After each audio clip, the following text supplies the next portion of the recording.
ഇന്ന് നോമ്പ് 20. ഞാൻ ഇടിയപ്പം റെഡിയാക്കണത്. അതിന് പൊടി എടുത്ത് വെച്ചൊക്കെയാണ്. ഇടിയപ്പത്തിന് പൊടി വാട്ടിയെടുക്കണം. ഇടിയപ്പത്തിന് മുട്ട റോസ്റ്റാണ് റെഡിയാക്കണത്. അതിന് 4 സവാള അരിഞ്ഞ് വെച്ചിട്ടുണ്ട്, 1.5 തക്കാളി, പിന്നെ ഇഞ്ചിയും വെളുത്തുള്ളിയും പേസ്റ്റ് എടുത്ത് വെച്ചിട്ടുണ്ട് 1 ടീസ്പൂൺ, 2 പച്ചമുളകും അരിഞ്ഞ് വെച്ചിട്ടുണ്ട്, 6 മുട്ട പുഴുങ്ങി വെച്ചിട്ടുണ്ട്, പൊടി വാട്ടി വെച്ചിട്ടുണ്ട്. ആദ്യം മുട്ട റോസ്റ്റ് റെഡിയാക്കുക. അതിന് പാൻ വെച്ചിട്ട് കുറച്ച് വെളിച്ചെണ്ണ ഒഴിച്ച് കൊടുത്തിട്ടുണ്ട്. അതിലേക്ക് വലിയ ജീരകവും പട്ടയും ഏലക്കയും കറിയാമ്പും കൊടുത്തിട്ടുണ്ട്. അതിട്ട് കൊടുക്കാം. അതിലേക്ക് നമുക്ക് സവാള ഇട്ട് കൊടുക്കാം. പാകത്തിന് ഉപ്പ് ഇട്ട് കൊടുത്തിട്ടുണ്ട്. ഇതിലേക്ക് ഇഞ്ചിയും വെളുത്തുള്ളിയും പച്ചമുളകും ഇട്ട് കൊടുക്കുക. ഇതൊന്ന് മൂടി വെക്കാം. സവാളയൊക്കെ നല്ലോണം സോഫ്റ്റായിട്ട് വരട്ടെ. സവാളയൊക്കെ നല്ലോണം സോഫ്റ്റായി വന്നിട്ടുണ്ടെങ്കിൽ നമുക്ക് തക്കാളി ഇട്ട് കൊടുക്കാം.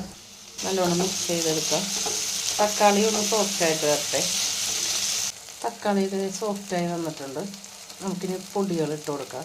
മഞ്ഞൾപ്പൊടി 1/2 ടീസ്പൂൺ, മസാലപ്പൊടി 1/2 ടേബിൾ സ്പൂൺ, കാശ്മീരി മുളക് പൊടി 1.5 ടേബിൾ സ്പൂൺ, മല്ലിപ്പൊടി 1/2 ടേബിൾ സ്പൂൺ.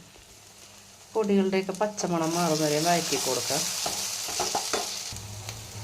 ഒരു കതിരി വേപ്പില ഇട്ട് കൊടുക്കാം. കുറച്ച് വെള്ളം ഒഴിച്ച് കൊടുക്കാം. ഒന്ന് തിളച്ച് വരുമ്പോൾ നമുക്ക് പുഴുങ്ങി വെച്ച മുട്ട ഇട്ട് കൊടുക്കാം. പുഴുങ്ങിയ മുട്ട ഇട്ട് കൊടുത്തിട്ടുണ്ട്. കുറച്ച് മല്ലിയില ഇട്ട് കൊടുത്തിട്ടുണ്ട്. നല്ലോണം ഒന്ന് മിക്സ് ചെയ്ത് കൊടുക്കാം. കുറച്ച് തേങ്ങാപ്പാൽ എടുത്ത് വെച്ചിട്ടുണ്ട്. അത് നമുക്ക് ഇതിലേക്ക് ഒഴിച്ച് കൊടുക്കാം. തേങ്ങാപ്പാൽ ഒഴിച്ച് കൊടുത്തിട്ട് ഒന്ന് നല്ലോണം മിക്സ് ചെയ്തെടുക്കാം കേട്ടോ. ഒന്ന് തിളച്ച് വരുന്നുണ്ട്. ഗ്യാസ് ഓഫ് ചെയ്യാം. കുറച്ച് വേപ്പില മേളിലിട്ട് കൊടുക്കാം. അങ്ങനെ മുട്ട റോസ്റ്റ് റെഡി ആയിട്ടുണ്ട്. ഇടിയപ്പത്തിൻ്റെ മാവൊക്കെ ഇങ്ങനെ കുഴച്ച് വെച്ചിട്ടുണ്ട് കേട്ടോ. ഇടിയപ്പമൊക്കെ റെഡിയാക്കിയിട്ടുണ്ട് കേട്ടോ. ഇടിയപ്പച്ചമ്പിലേക്ക് ഞാൻ വേവിക്കാൻ വെച്ചിട്ടുണ്ട് കേട്ടോ. അടുത്ത ഞാൻ വേറെ തട്ടിലേക്ക് റെഡിയാക്കിക്കൊണ്ടിരിക്കുകയാണ്.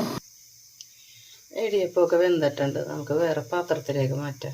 ഇടിയപ്പം റെഡി ആയിട്ടുണ്ട് കേട്ടോ. നമുക്കിത് മാറ്റി വെക്കാം. റെഡിയാക്കി വെച്ചത് ഫ്രൈ ചെയ്തെടുക്കാം കേട്ടോ.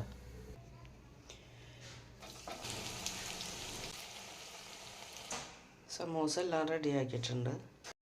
ഓറഞ്ചും മാങ്ങയൊക്കെ ഒന്ന് അരിഞ്ഞെടുക്കാം കേട്ടോ. മാങ്ങ അരിഞ്ഞെടുത്തിട്ട് ജ്യൂസ് അടിക്കാൻ പോവുകയാണ്.